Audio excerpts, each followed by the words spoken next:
चप्पे चप्पे की खबर, बड़ी से बड़ी खबर, क्राइम से लेकर राजनीति तक किस नेता ने 5 साल में क्या काम कराया।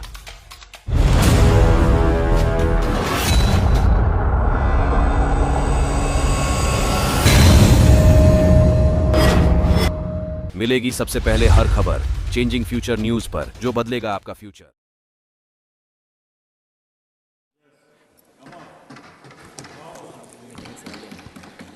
मैम, मैं प्रधानमंत्री जी की Imran ji, you have 5 minutes.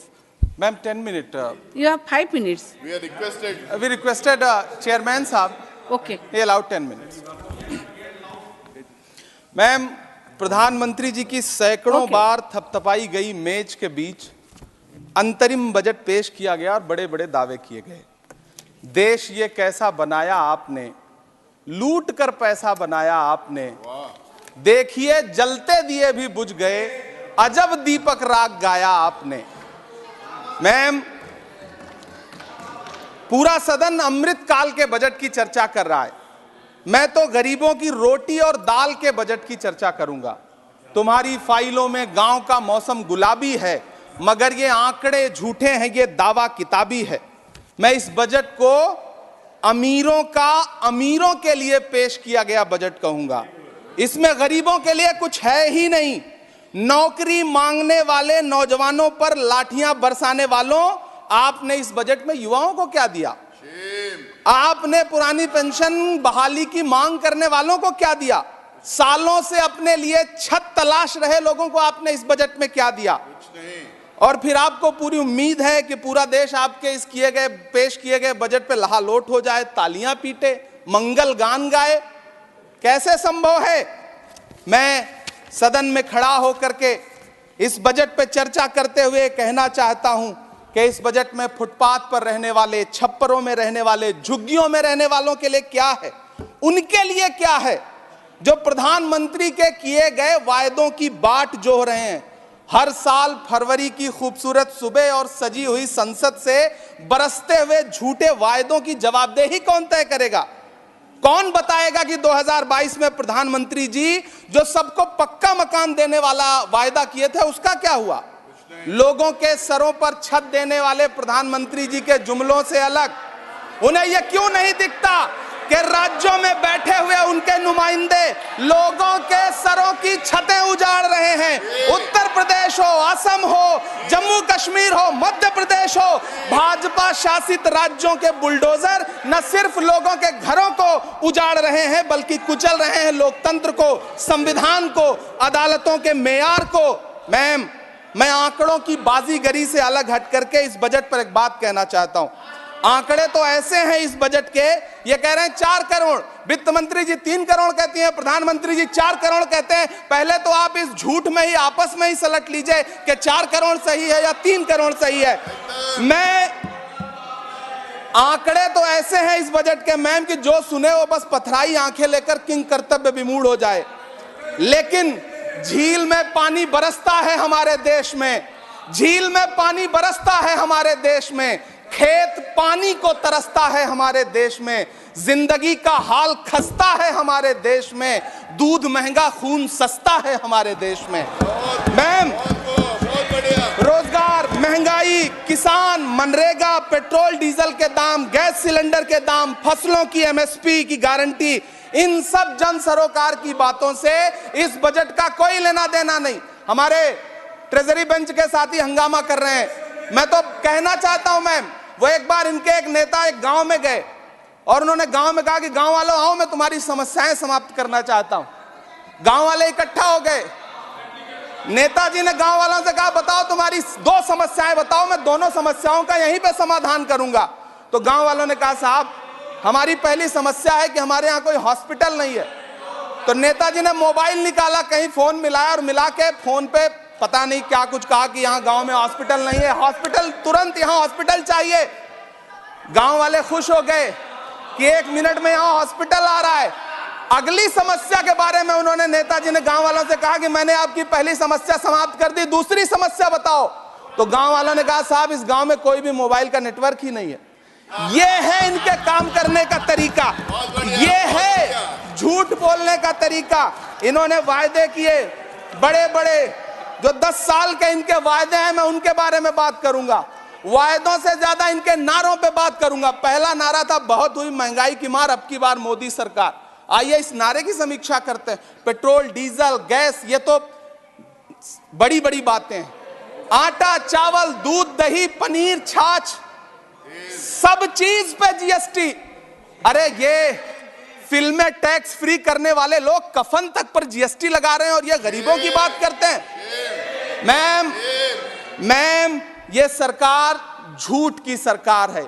ये सरकार के जितने दावे हैं सब खोखले हैं। आज प्रधानमंत्री जी कह रहे थे सबका साथ सबका विकास। ये कैसा सबका साथ सबका विकास है कि मौलाना आजाद नेशनल फेलोशिप आपने बंद कर दी, आपने माइनॉरिटी डिपार्टमेंट का बजट घटा दिया। आप कह रहे हैं सबका साथ सबका विकास। आप बात करते हैं बेटी बचाओ बेटी पढ़ाओ। हमारी आंखें हाथरस से लेकर कठुआ से लेकर के और देश की जंतर मंतर की सड़क वो देख रहे हैं, जब हमारी ओलंपिक पदक लाने वाली बेटियों को प्रधानमंत्री की चौखट पे अपना मेडल रख देना पड़ रहा है। इससे शर्मनाक क्या हो सकता है। मैम, कृषि विकास दर जो 2014 में 4.6% थी, इस वर्ष गिरकर 1.8 कैसे हो गई? क्यों हर दिन 31 किसान आत्महत्या करने को मजबूर हैं? ये सरकार उन पर क्यों बात नहीं करती? कीमत तो बहुत बढ़ गई शहरों में धान की, लेकिन विदा ना हो सकी बेटी किसान की।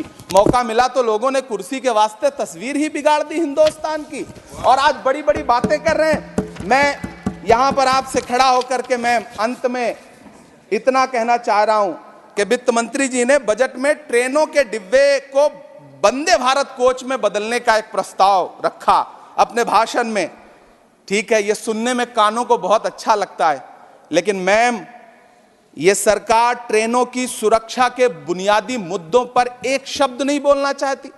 बालासोर हादसे में घायल हुए लोगों की चिता की राख अभी तक ठंडी नहीं हुई है।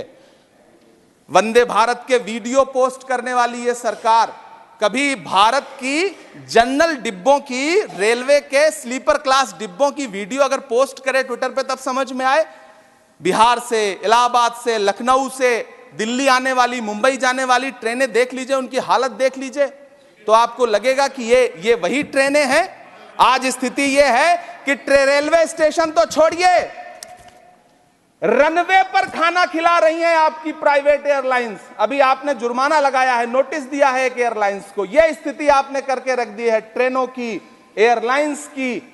ऐसे में मैम, कागजों पर तो आप कितना भी वंदे भारत और बुलेट ट्रेन सर पर दौड़ा लीजिए, लेकिन असल में भारत की ट्रेनों की डिब्बों की सवारियों की हालत देखने लायक है। अगर सरकार खुली आंखों से उसे देखना चाहे तो देखे और उनकी स्थिति सुधारे। आज प्रधानमंत्री जी ने अपने भाषण में यहां खड़े होकर कई बार न्यू मिडिल क्लास की बड़ी चर्चा की, न्यू मिडिल क्लास जनरेट करेंगे। लेकिन मैं तो यहां खड़ा होकर के सरकार से कहना चाहता हूं कि न्यू मिडिल क्लास का जुमला अपने पास रखिए। यह बताइए कि जो पुराना मिडिल क्लास है उसके साथ आप कैसा व्यवहार कर रहे हैं। आज उसकी स्थिति क्या है? आप अमीरों के कर्जे माफ कर रहे हैं, उद्योगपतियों के कर्जे माफ कर रहे हैं, और यहां स्थिति यह हो गई है कि जो मिडिल क्लास, उसकी जो रोजमर्रा की जरूरत की चीजें हैं उस तक पर आपने जीएसटी लगा रखी है। आप फिल्में टैक्स फ्री करते हैं, लेकिन स्टूडेंट्स के प्रतियोगी परीक्षाओं के फॉर्म की फीस नहीं माफ कर सकते। आपको बाकी जगहों पर टैक्स लेना है, हर जगह टैक्स लेना है। मिडिल क्लास से आपका कोई रिश्ता नहीं। मिडिल क्लास तो आपसे कह रहा है कि मोहब्बत, भाईचारे के दीवाने दिन ही लौटा दो, वो सस्ती दाल सब्जी के सुहाने दिन ही लौटा दो।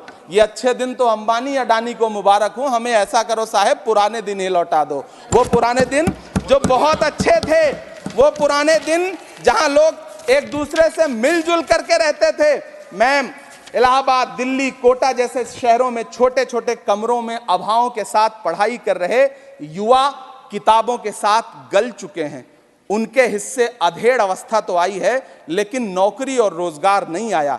हर साल 2 करोड़ नौकरियां देने का दावा करने वाली यह सरकार 10 साल में युवाओं को नौकरियां नहीं दे पा रही है। 20 करोड़ नौकरियों का बोझ है इस सरकार के कंधे पर, और 2024 में देश देखेगा कि उन्हीं 20 करोड़ नौकरियों के बोझ तले दबकर बैठ जाएगी यह सरकार। यह देश देखेगा, क्योंकि जिस ओर जवानी चलती है उस ओर जमाना चलता है। देश का युवा नाराज है, देश का युवा गुस्से में है। ऐसे में उसकी पीड़ा को इस बजट में कहीं भी आवाज देने की कोशिश नहीं की गई। मैं आपके बीच खड़ा हूं, मैं तो वित्त मंत्री जी का भाषण सुन रहा था। यह कहा जा रहा था यह अमृत काल का बजट है, यह अमृत काल का बजट है। यह कौन सा बजट है यह बाद में तय होगा, लेकिन मैं इतना जानता हूं कि यह इस सरकार का अंतिम बजट है, आखिरी बजट है। इसके बाद न्याय का बजट पेश होगा, जिसकी चर्चा राहुल गांधी जी पूरे देश में कर रहे हैं। न्याय का बजट, 5 न्याय, महिलाओं के लिए, युवाओं के लिए, सामाजिक न्याय की बात जिसकी चर्चा पूरे देश में राहुल गांधी जी कर रहे हैं, वो न्याय का बजट पेश होगा अगली बार। ये इस सरकार का अंतिम बजट है, अंतिम बजट है। अमृत काल में गरीबों की रोटी और दाल के लिए इस बजट में कोई प्राविधान नहीं है, कोई चर्चा नहीं है। बहुत बहुत धन्यवाद। Thank you.